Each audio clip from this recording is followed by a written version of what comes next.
กล่าวสวัสดีเนาะสุขุสุคนมื้อนี้พบกับข้าพเจ้าเช่นเคยแองอยู่วัดเนาะตอนนี้เฮากำลังมาเที่ยวชมบรรยากาศอยู่กำแพงหยักเนาะอยู่ที่กำแพงหยักเดี๋ยวเฮาสิพา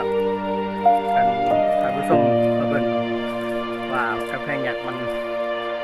อยู่เมืองท่าแขกแขวงสมุทรมันสิเป็นจังไดเนาะเดี๋ยวเฮาสิพาไปเบิ่งนี่คือบรรยากาศอันนั้นคือแม่นกำแพงเนาะสูงที่สุดเนาะ เดี๋ยวเรากับสิพานท่านผู้ชมตรงทางนี้นี่เนาะ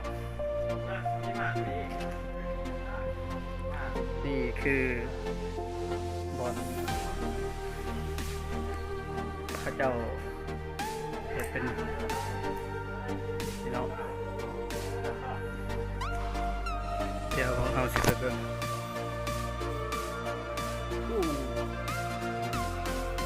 นั่นคือจะไม่พูดอินเนาะนี่แหละคือกำแพงหยักของเมืองท่าแขกแขวงสมุท